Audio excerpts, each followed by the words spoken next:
My first job out of college was as an academic researcher at one of the largest juvenile detention centers in the country. And every day I would drive to this building on the west side of Chicago, go through the security checkpoint, and walk down these brown brick hallways as I made my way down to the basement to observe the intake process. The kids coming in were about 10 to 16 years old, usually always black and brown, most likely from the same impoverished south and west sides of Chicago. They should have been in 5th to 10th grade, but instead they were here for weeks on end awaiting trial for various crimes. Some of them came back to the facility 14 times before their 15th birthday.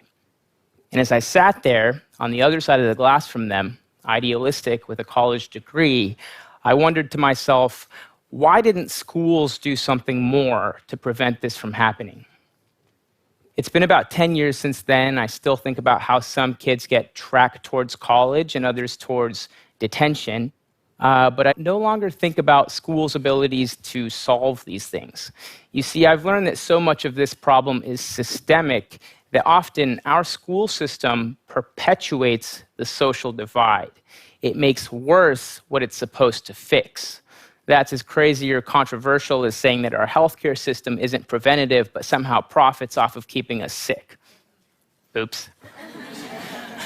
I truly do believe, though, that kids can achieve great things despite the odds against them. And in fact, my own research shows that. But if we're serious about helping more kids from across the board to achieve and make it in this world, we're going to have to realize that our gaps in student outcomes are not so much about achievement as much as they are about opportunity.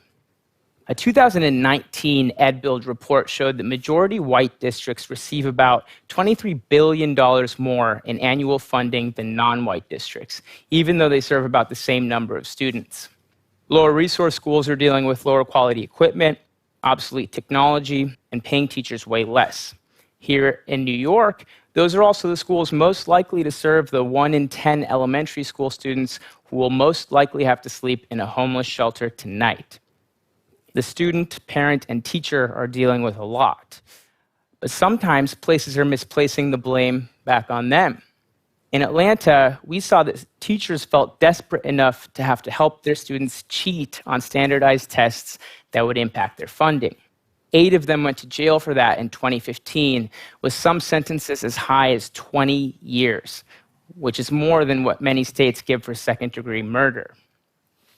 The thing is, though, in places like Tulsa, teachers' pay has been so bad that these people have had to go to food pantries or soup kitchens just to feed themselves.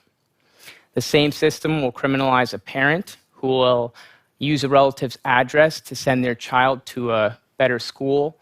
But for who knows how long, authorities have turned a blind eye to those who can bribe their way onto the most elite and beautiful college campuses.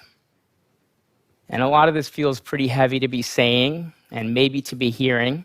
And since there's nothing quite like economics talk to lighten the mood, that's right? Let me tell you about some of the costs when we fail to tap into our students' potential. A McKinsey study showed that if in 1998 we could have closed our long-standing student achievement gaps between students of different ethnic backgrounds or students of different income levels, by 2008, our GDP, or untapped economic gains, could have gone up by more than $500 billion. Those same gaps in 2008 between our students here in the US and those across the world may have deprived our economy of up to $2.3 trillion of economic output.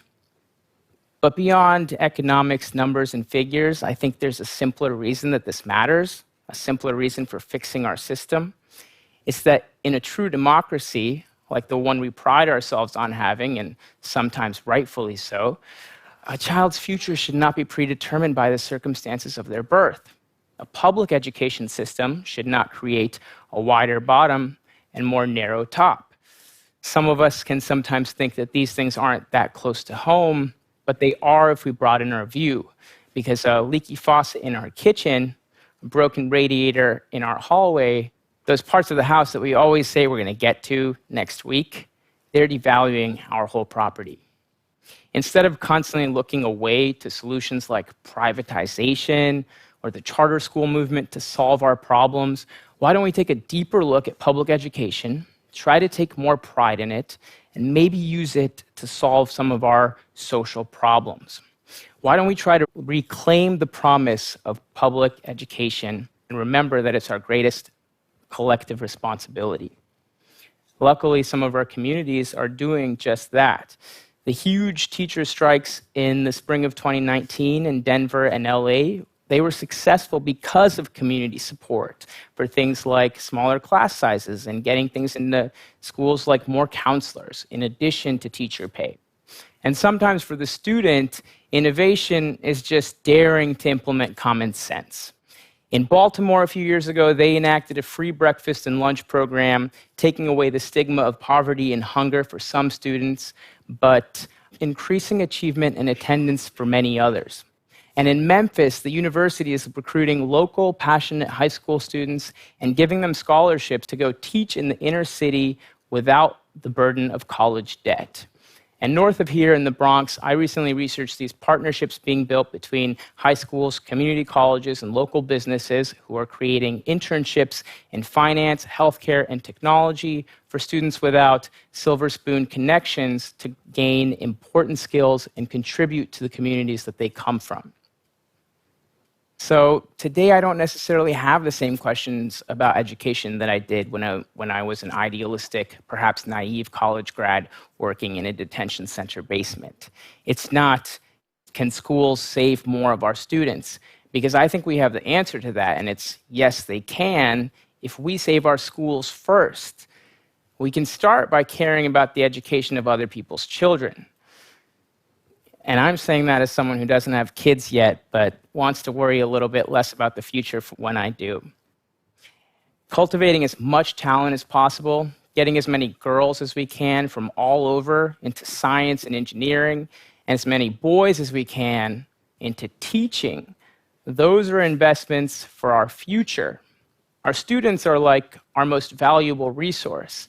And when you put it that way, our teachers are like our modern-day diamond and gold miners hoping to help make them shine. Let's contribute our voices, our votes, and our support to giving them the resources that they will need not just to survive, but hopefully thrive, allowing all of us to do so as well. Thank you.